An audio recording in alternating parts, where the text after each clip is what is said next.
Hi, I'm Carissa, but you could call me Carissa Girl, and welcome to my channel.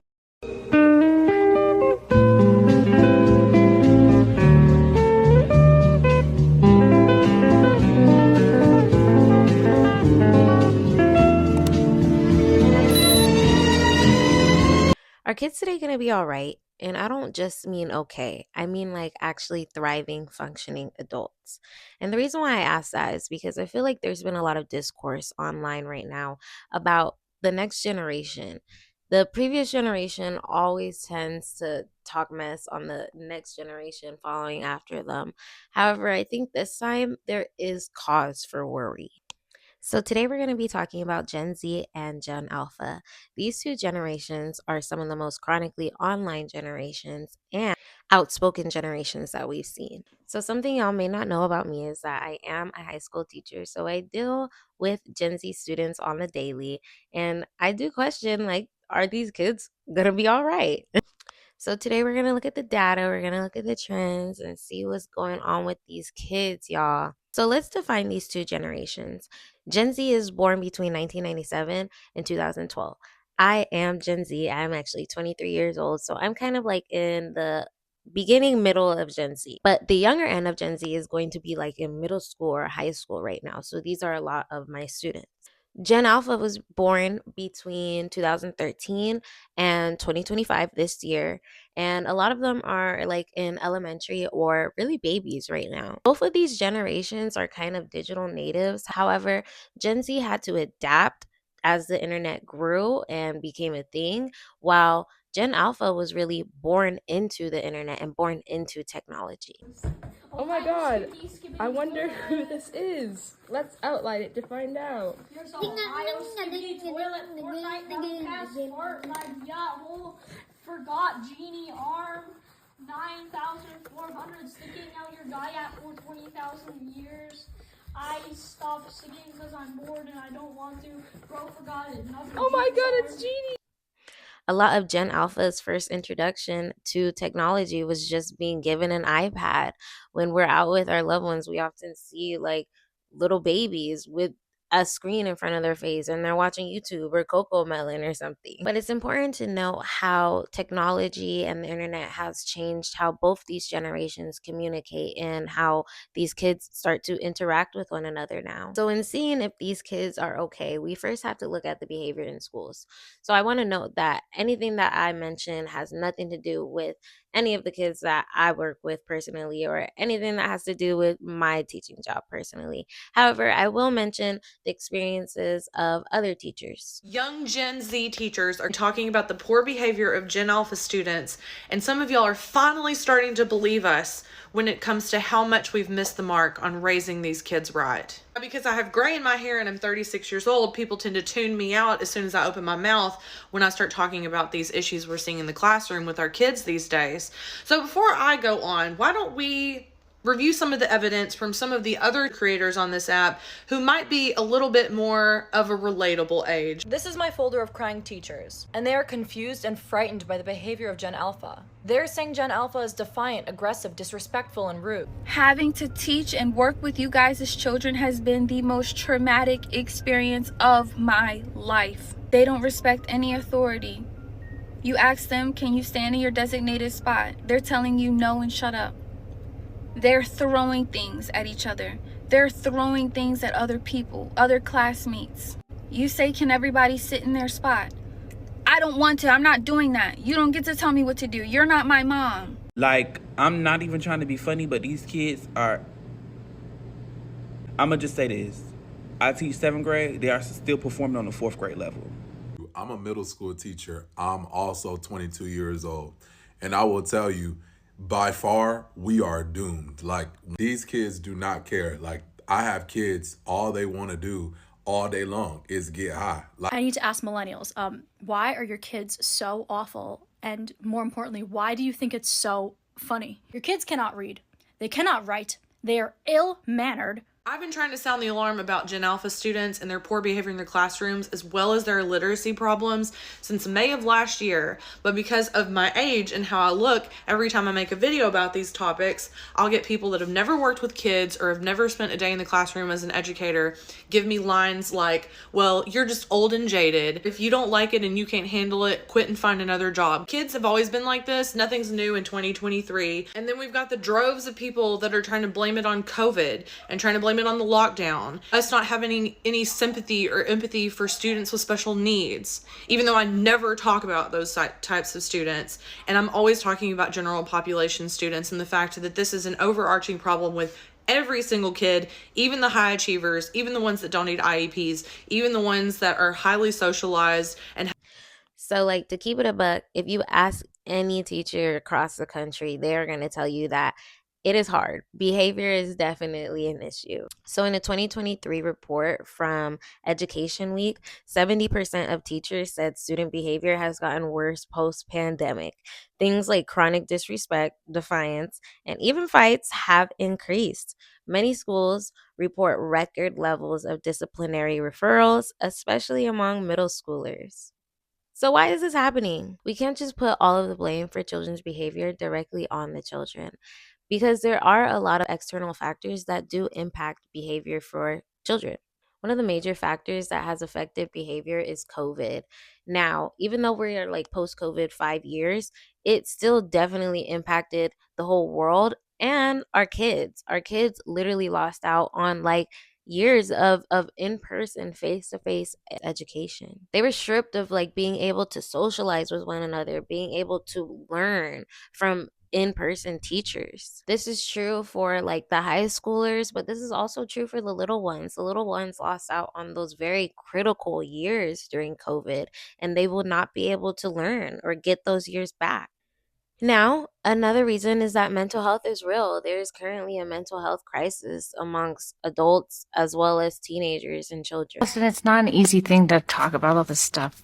Why did you agree to tell us about what you've been through? Because the world needs to.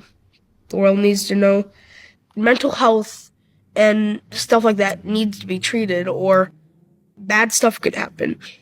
If you're going through that by yourself, try and contact someone you know, like your friend, your family. And talk about it. Yeah. Things like depression, anxiety, and trauma definitely show up in behavioral issues through children. And the worst one yet is going to be internet culture. Internet culture has impacted children and society as a whole, like for the worst, truthfully.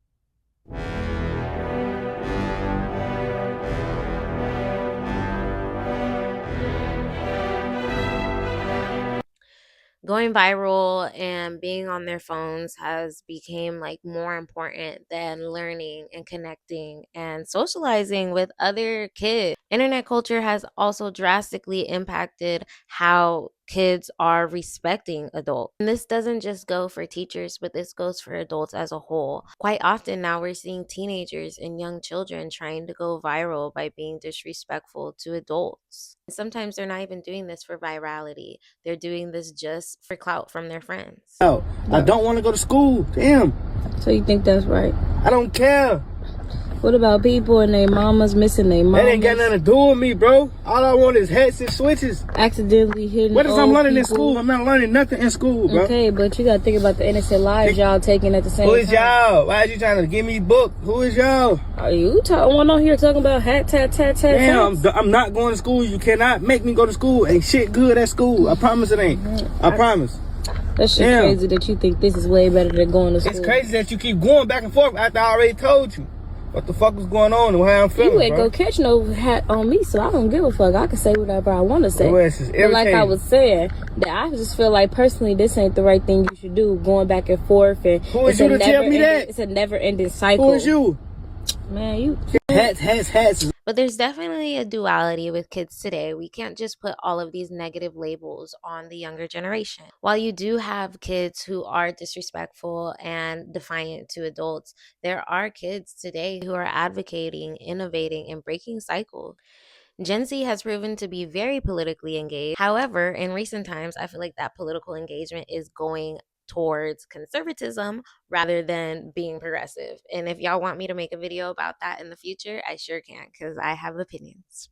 Gen Alpha, though, has proven to be very creative and very entrepreneurial. We're seeing 10-year-olds who have like YouTube channels or are creating these extensive art pieces. And that's not to say that Gen Z didn't do those things, because Gen Z definitely did. However, we're seeing these things being done on a larger, broader scale with Gen Alpha, which is pretty cool. But we cannot talk about kids without talking about how these kids are being raised. And I think that's what makes the difference on if these kids really are going to be all right. Now, this may be a hot take, but I don't think we are critical enough of parents, to be honest. And that's not to say that parents aren't overworked, underpaid, and tired. There's so much going on right now where it's very hard to manage all of these things at the same time. But that does not give people the excuse to not raise and literally parent their children and teach their children empathy and kindness and how to literally exist in the world. Miss Jackson, Lewis is in the 8th grade and he can't read past the 4th grade level. I think we should hold him back this year. You trying to tell me my son's slow? No, I'm just trying to tell you that he can't read. And we might need to hold him back so he can learn how to read, because I think the grown people that's going to be taking over the world when me and you is old might need to know how to fucking read. My baby can read just fine. He be reading perfectly fine when we at home. Look, ask him and see. Okay. All right. Lewis, what does this word say right here? That word say make a knee. Thank you, baby. That's all I need. The fuck you call that? My baby not stupid. He just nervous because you here. And I'm not finna let y'all hold him back. I don't care what your tests and your papers say. So you would rather send your son to the next grade knowing damn well that he ain't ready before you admit that he not fucking ready and do what you need to do to get him ready, like hold him back? Yes, that's exactly how I think. Oh, bitch, okay. So many parents today will allow their children to be disrespectful to other adults and to not follow authority because they feel like they themselves, as the parent, is the only person their child should obey. When in actuality, knowing and obeying rules as a whole is what makes society thrive and what makes society be able to function. This has made a lot of the younger generation extremely hyper individualistic. And this is something that is very scary to me, honestly. Individualism is a major problem in why we as a people and as a country cannot unite. I think that this is something that is being fostered in the younger generation that we as the older generation have to counteract. Kids today who are more concerned with likes and clout rather than kindness and empathy. And this stems from being hyper individualistic. Is this possibly what would make Gen Z and Gen Alpha not thrive as a generation? I don't necessarily think so. I think individualism has been there with every generation. However, now it's just being portrayed to us more broadly and visibly. I think that's what makes it hard for Gen Z and Gen Alpha too, because these generations are hyper aware of everything that's going on. It sucks to know as a 23-year-old that as I'm barely starting my life, I'm entering the world as it's on fire, literally and figuratively. I think that shows that the kids will be all right, definitely. If past generations have been able to overcome atrocities and literal slavery, then this generation can definitely overcome hyper individualism and a Trump administration. I have a lot of younger people in my life, so I try to do the best that I can in order to lead them down the right pathways that are empathetic and show kindness every day. And that's what I try to walk with. But yeah, that's all I have for y'all. Let me know what you think in the comments. Let me know if you know any teenagers and if they are like how I explained it in the video. And if not, let me know too. But anyways, I'll catch you on the flip. Bye.